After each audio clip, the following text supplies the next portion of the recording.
out one way or another, I will be able to get this mask off. Just may take a little bit of effort. All ready? Good afternoon. We have a few important updates on COVID, but before we do that, I want to announce that Cami Feek will be our new Employment Security Department Commissioner. Cami has been the interim director since February, and she's been excellent during this transition period, and I appreciate her stepping up to the plate. She's an obvious choice for this position. She's been working hard for 25 years in state government. Her experience is perfect for this position. I want to particularly commend her as a leader for standing up our paid family medical leave policy in the state of Washington. She was hired as our first director of this program, and this was an amazingly successful launch of this program under her leadership. It is the first in the nation and among the most generous in providing benefits to families. It's really a national model, something we're very proud of, and this happened under her leadership. So I believe she has the compassion and the knowledge. She's shown the ability to improve organizations' behavior, and she's got all the prerequisites we need to navigate this department through the difficult challenges that they have, and she's already made substantial progress. She may note a little bit of that during her leadership already. So I'm really grateful to have her in our cabinet, and I'd like to introduce Cami. Could you join us for a few comments?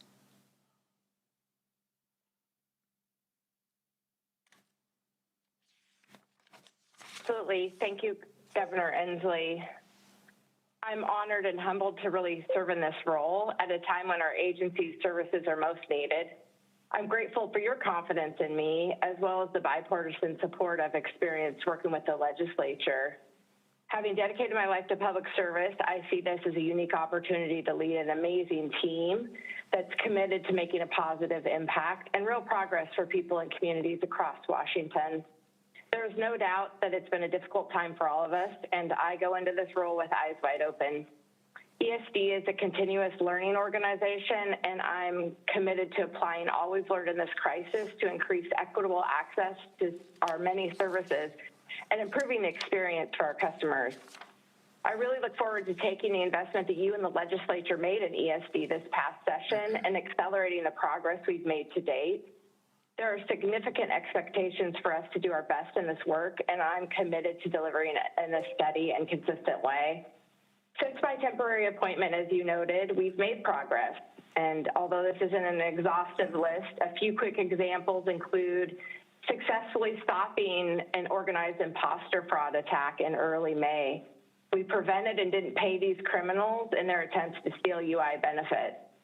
We've also made steady progress in increasing the number of claims issues that we clear each month. This, of course, means results in lower wait times for claimants. We've also redesigned our UI training program to more quickly train and support our new hires. This is really critical because, as you and I have talked, Governor, we're ramping up and we're increasing our staffing levels. I think over the past 14 months, people have grown to know ESD for unemployment insurance. And I don't need to tell you that we faced and continue to face the greatest unemployment crisis since the Great Depression. But ESD is much, much more than unemployment. The agency covers some of the most critical programs to help Washington workers and businesses at the toughest times. This includes reemployment services, the paid family medical leave program you talked about, and soon to be the new long-term care program. In addition to providing historic numbers of unemployment benefits and helping nearly 100,000 people access paid family and medical leave in just the first year of that program, we haven't lost sight of the reemployment work that we need to do, and that's central to our state's recovery. I'm committed to partnering with others in the workforce system on Washington's path to an equitable economic recovery. Navigating this road requires tremendous collaboration between state and local leaders, as well as workers, employers, and community organizations. Collaboration it's really core to my leadership style. It's how I measure true success in the business of public service. And I really look forward to everybody bringing their diverse expertise and visionary thinking to this moment in time. And I am really excited to get to continue fostering this collaboration as we work towards recovery. I'd like to close with where I started, which is gratitude. I want to thank you again, Governor, for giving me this opportunity. I am beyond excited to serve you, ESD, and the people in communities all across our state. Thanks, Cammie. You noted the legislature, who are important in this, obviously, and we've had really good reviews of your performance the last several months from legislators. We look forward to continuing that relationship with our legislators who cared very deeply about these issues. I do want to compliment you, too, on your ability to ramp up our training program, because we want to ramp up our capacity, our scale of the organization to deal with these claims. And I think you're on a good track in that regard. With that, we would happy to entertain questions for Cammie before we move to the rest of the items here. If anyone has any questions for Cammie, fire away. First, we'll go to Austin Jenkins with Northwest News Network. Go ahead, Austin. Thank you, Governor and Commissioner, the newly appointed Commissioner. I do have a question about the paid family leave program. I am hearing that there are tremendous delays with that program in getting the payments out to people, and I'm wondering what's being done to address that. The latest I heard from somebody was that they were told it would take 45 days from the last, the incorrect payment they received to get back payments, and it's been more than 45 days, heard nothing back from the agency, no payments deposited. And this person said that their child will be more than half a year old by the time they potentially get paid here. Cammie, do you want to address that? And, we strive to deliver those benefits just as quickly as possible. I think you mentioned the birth of the child, but whether it's family leave or medical leave, we want to make sure that people have the time to care for their families. So I'll follow up on that and see where we are. If that's the case, we'll absolutely do everything we can to get that in the timeframes that we've committed to. But I would say, that program has worked really hard to deliver just as quickly as possible. So I'll follow up on that, Austin. Thank you for the question. If you can get those people's names to the department, Austin, I know they'll be taking a look at that. I will say, too, if you ask anybody in the United States who's got the best paid family leave, they're going to tell you Washington State for a whole bunch of reasons, and we're very proud of that. But if there's one case we can improve on, we'd certainly like to do it. Next, we'll go to Jerry Cornfield with the Everett Herald. Go ahead, Jerry.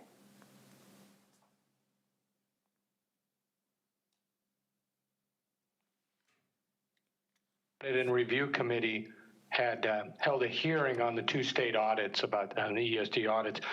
At the time, the agency was represented by the Public Affairs Director, and members of the committee of both parties were a little dismayed that yourself or a member of the management didn't show up and felt they were given a dog and pony show, and they would like to know if anyone's going to be held responsible with what's transpired on the benefit payments. Can you explain why you didn't take part, and do you have intentions to hold anyone responsible based on what you've seen for the last 15 months? For the question, typically those hearings aren't necessarily a place where the agency head attends. I've made myself available to the legislature and others, as the governor noted. I am not hiding behind anything, and I'm happy to have a conversation about the department's progress. I think although it's been said over and over again, this particular tool, the UI system nationally, has not served the country well for this particular pandemic and this situation. And we are working really hard to turn that around. We've made some good progress, but there's not a person to point to, a single reason, one simple thing that we can say, this is why we're in the situation we're in. So, I think we're all accountable. I'm accountable to that, and we have a plan to deliver, and that's what we're moving forward on. Jerry, the fact of this is there's no single person or persons who are responsible for the billions of dollars that dozens of states were victimized by these criminals.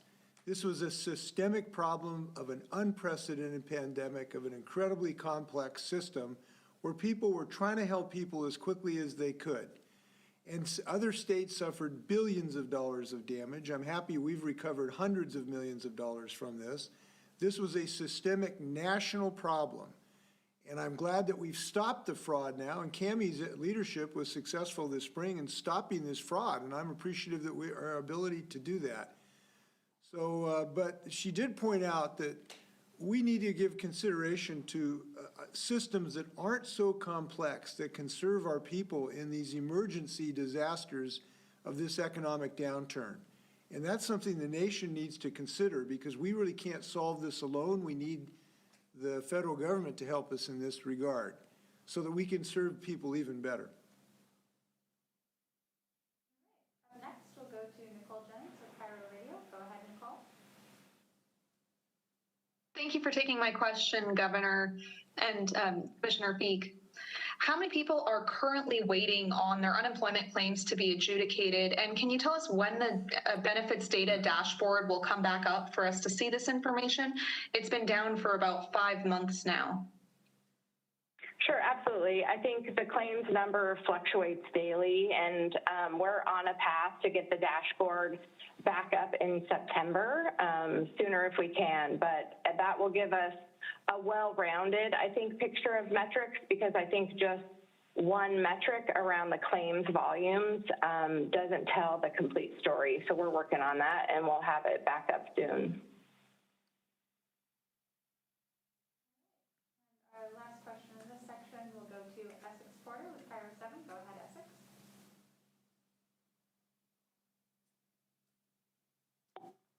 I've spoken today with a woman who says that she had to put aside some of her own meals so that she could feed her cats while she waited 17 weeks for unemployment benefits.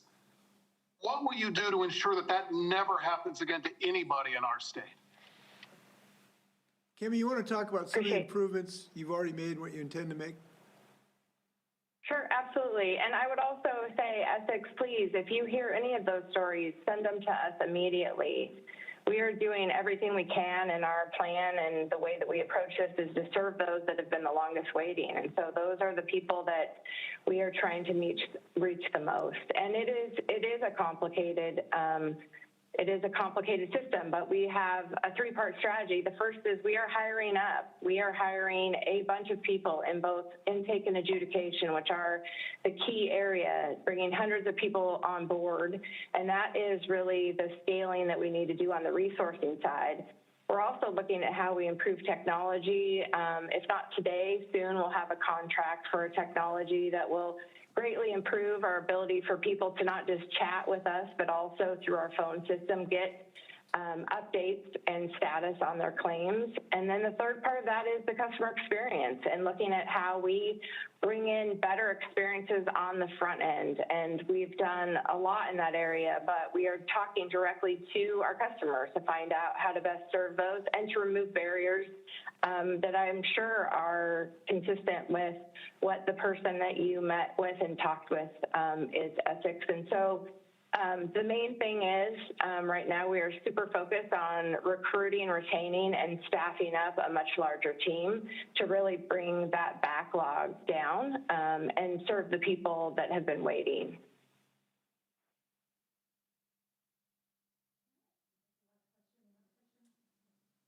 Okay, thank you, Cammie. I know you're going to get to work, and you have been for several months. Thank you, Governor. Thank you very much. Appreciate it. You bet. You bet. Okay, COVID, if we can transition to COVID. This is an amazing moment in our state. It is an amazing moment because we've had considerable success on vaccination, and we are now close to being able to essentially fully reopen our state. We've had substantial reduction in the risk to people who have had this vaccine. We have saved hundreds and thousands of lives, and it is a great joy to know that thousands now have a huge factor to save their lives with this vaccine. And I know there is going to be great joy when we can fully reopen our state, but I don't think we should lose attention to what we're really up to doing here, which is to save lives. We're saving lives, which is our fundamental thing we ought to be joyous about, in my view. And we are saving lives. And I'll give you a statistic that's interesting here. In King County, in April and May, 98% of the people who were in the hospitals had not been vaccinated, 98%. You are 21 times more likely to contract COVID if you've been unvaccinated than if you're vaccinated. This is a miracle product. It is performing miracles, and Washingtonians by the thousands are availing themselves every single day of this incredible life-saving product. So it's really a joy to see the progress we are making, and we're getting really close to our reopening as well. Now, I know people are anxious to hear about the lottery. We have seen an uptick in appointments for vaccinations since the lottery went into effect. Monday saw the largest single-day number of vaccine appointments booked over the last 2 weeks. That's good news. There's been an 8% increase over the daily average. That's good news. So there are some early encouraging signs, but we can't say anything definitive yet about the impact. Obviously, we want to know the people who've won. That was essentially determined yesterday, but now some substantial checks have to be made to make sure that the I's are dotted and the T's are crossed on this. By the way, if there are any questions about your information, you can go to 1-833-VAX-HELP. This line is set up to get any help. We have very high confidence that people's information, if it was provided to the state, is in this database, and we feel good about that. So that information will be forthcoming. By the way, there are some questions. To date, the people who receive their vaccinations through the Department of Defense or the Veterans Administration are not yet in the state's database because it has not been provided by the federal government. But we will provide incentives on the nature of those for other folks. We will provide an incentive program so that the Department of Defense folks and the veterans are in some incentive program. We are still figuring out the exact dimensions of that. We're still trying to get information from the federal government. It will be easier for us to administer this if they were able to give us that information.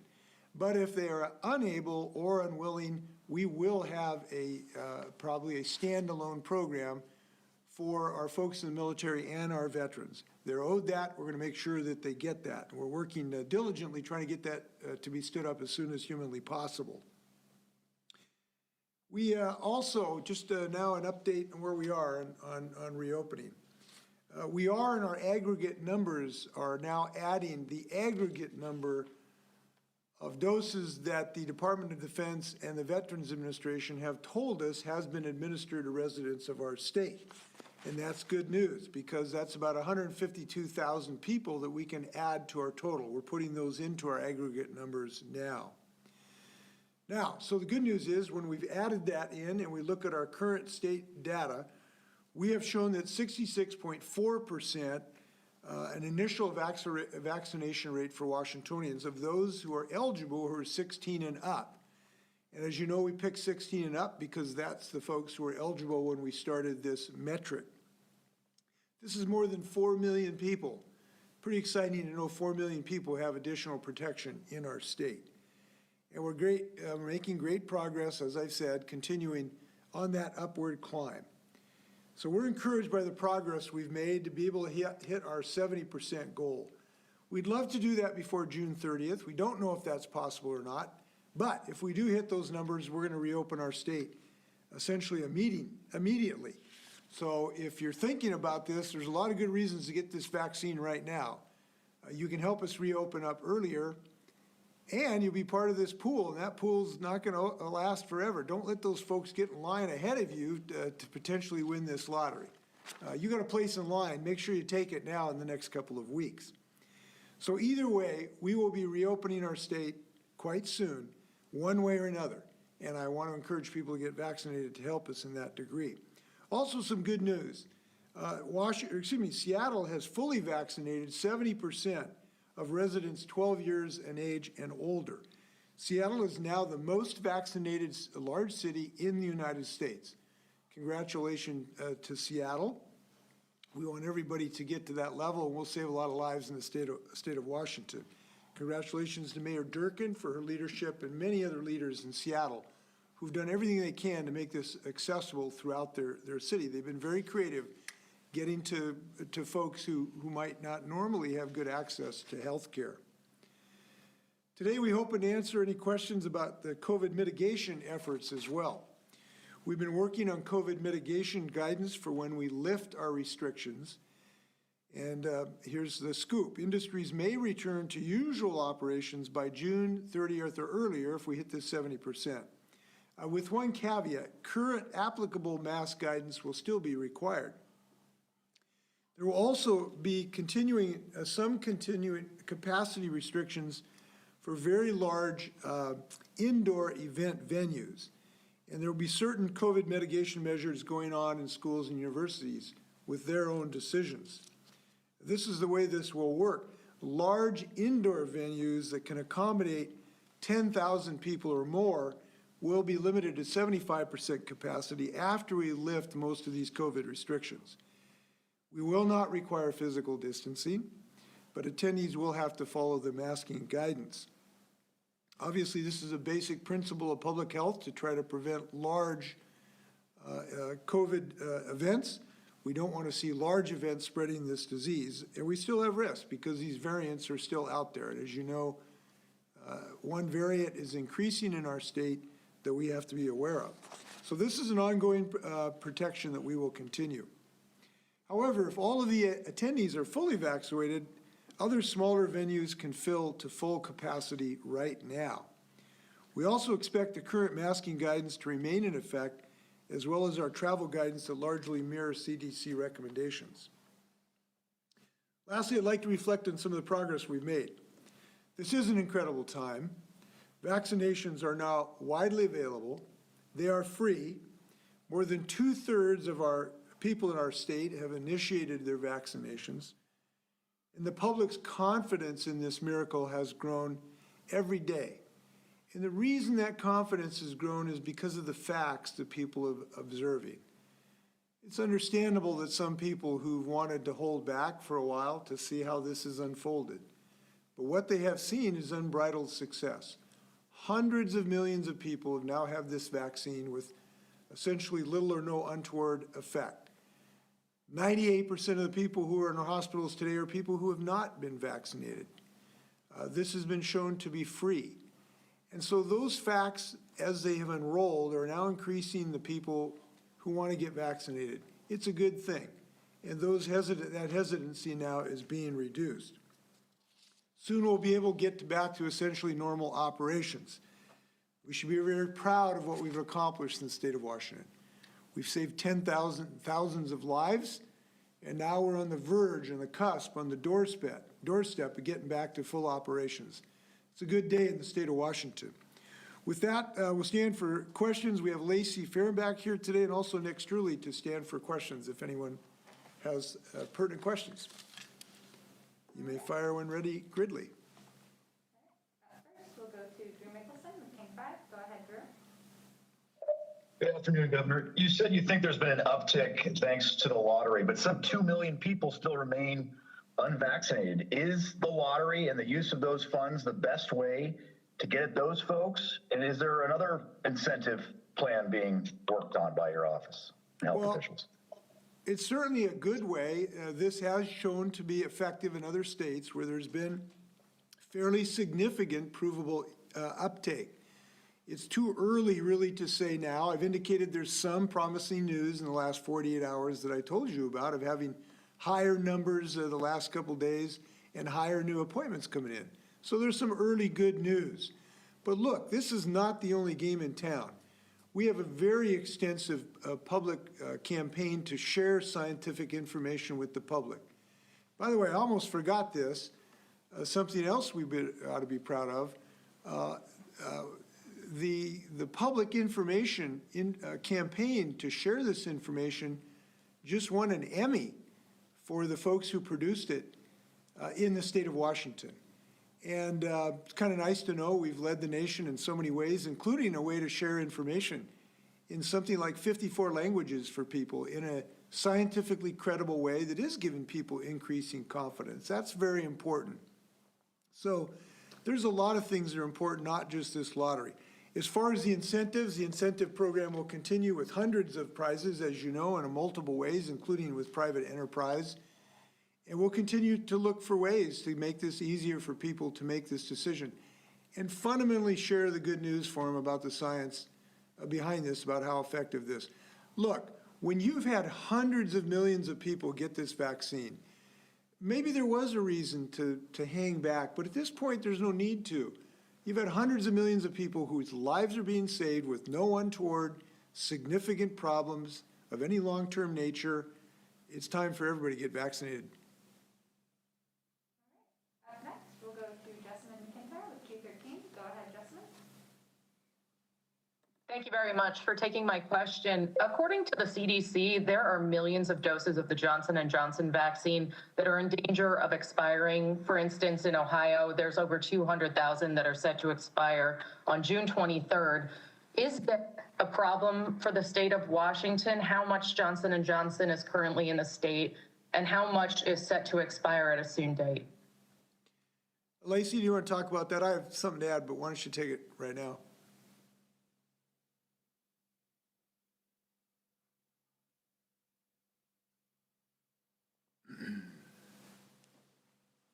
Good movement of our on-hand supply of vaccines into arms. We have one of the highest utilization rates or lowest percent of doses sitting on shelves, however you look at it in Washington state. So I'll get those numbers in an email to Tara and Mike so they can follow up with you. Thanks. There is also an ongoing federal effort to see if that expiration date really is something necessary with the science we now have.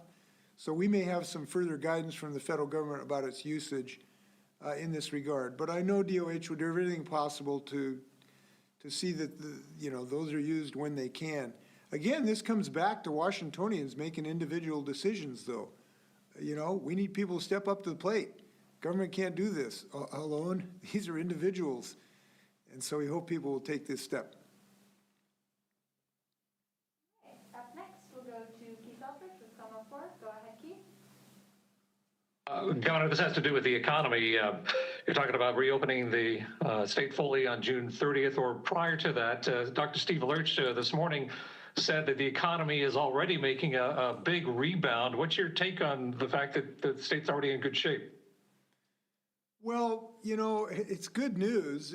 Look, our economy fundamentally is very, very strong. I know this is a big challenge. People are still moving to Washington State like crazy. It's still a robust real estate environment. In fact, we know about real estate prices have been difficult or good depending which side of the glass you're on. And the reason is because we have such a diverse economy. We don't just fire on one cylinder. We got multiple cylinders that are doing well. Life sciences is very robust. Obviously, online retail, software. We just have multiple legs of the stool that almost all of which they're doing really, really well in our state. And again, this is because we have a state that embraces values that are consistent with economic growth. We respect and treasure diversity, so we bring talent from all over the country and the world to build our economy. We believe in the importance of a clean, healthy environment so that people like to live here. Boy, if you're recruiting a software engineer, they want to come here because it's such a clean, wonderful place to live relative to other areas, and we treasure that environment. We provide greater equity in healthcare, so we've got some of the most active healthcare with the public option coming in, new advances in child care, minimum wage increases. We take care of working families. So those policies have helped build our economy as well. And I'm just pleased as punch that what you heard from Steve, that coming out of this difficult time, it looks like we're going to be on the rebound big time. But look, getting this vaccine is important to continue this economic rebound, though. We do not want to go backwards. And these varieties are still dangerous. In Britain, this Delta variety is now about 50%. It could be significantly more transmittable and maybe more dangerous. We don't want to have to face that. We want to knock this down. I look at this like we've kind of got 98 yards. We're on the 2-yard line. We got to get this thing across the goal line. We do not want to see this get out of the box. We want to restrain this virus. And every time somebody gets a vaccine, we strike another blow against this dread disease. And we got to keep hitting it. Up next, we'll go to Nicole Jennings with Power Radio. Go ahead, Nicole. Hello. How will you stop the state's lottery system from falling prey to scammers in the same way that we saw the scammers get through to the unemployment system last year? There's a lot of personal information there in the lottery system. So I think people are concerned that that personal information is being kept completely private. And then can you say anything on the legality of sharing this healthcare information, personal healthcare data with the state lottery system? I don't think there's any privacy issues here. There's nothing that has been generated in this system that is not already in the state's database. So there's no additional privacy intrusions. As far as fraud, that is one of the things going on right now, is that people who have been selected are being notified, and they're being checked to make sure they are who they say they are, and make sure they got the vaccine when they said they got it. And we will have a way to check on those winners, and that's what's going on right now. I don't believe there's a significant risk of that. There's no comparison in this situation. Just wanted to remind people that the Department of Health is assigning randomly generated numbers to people that are vaccinated and held in our information system. And then we give those random numbers to lottery, and that's how the drawing happens. So by getting vaccinated in Washington State, you become eligible. We're not sending over to lottery all of your information. We're only sending lottery those random numbers. And then when numbers are drawn, we at DOH match them to the person who is the winner. And so that is to protect against both fraud and to protect your health information. Thanks, Lacey.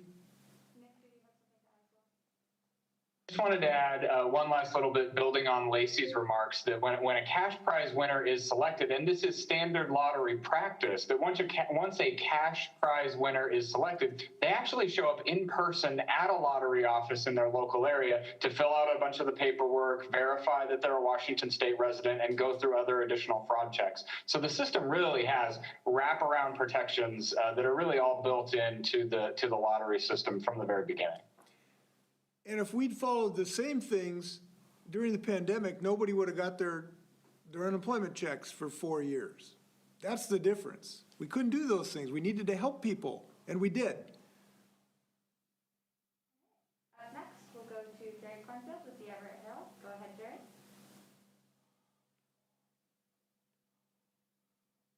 Was asked earlier about the doses. I see on the dashboard there's states administering under 30,000 doses a day on average, and it was over 50,000 a couple weeks ago. So I'm wondering, how many doses is the state receiving each week from the federal government? And it sounds like there's no waste, but I wonder if you could account for the difference and where all these extra doses ending up right now. Well, we don't have an overage because we adjust our orders to the federal government to what we think we can actually provide. So there hasn't been a wastage or things sitting in a warehouse that aren't being used, and it's been pretty well calibrated. So that has not been a problem. Now, we would like to obviously increase our vaccination rates and people who sign up now, because we've got access to additional doses that are not being ordered from the federal government. They simply are not coming to Washington State. We think that's a shame. We'd like to order everything we can get our hands on if we can get people to come in for the vaccination. Do you have anything to add, Lacey? The governor summarized this well. Both the state and the federal government have moved to a demand-based ordering system, and our providers in Washington State are doing an excellent job of ordering what they can administer and what their patients are asking for in terms of vaccines. I want to assure the public that there is capacity and supply to meet and by far exceed the 70% goal and continue vaccinating Washingtonians. So please, we are on the demand side of the equation, not the supply or logistics side of getting people vaccinated. We've got time for 2 more questions. Up next, we'll go to Austin Jenkins with Northwest News Network. Go ahead, Austin. Thanks so much, Governor. Just can you explain the kind of methodology and motivation behind waiting to get to 70% before allowing for a pre-June 30th opening versus being willing to open on June 30th no matter what, even if we're not at 70%? And I ask this in the light of the fact that there are many saying, just open things up now.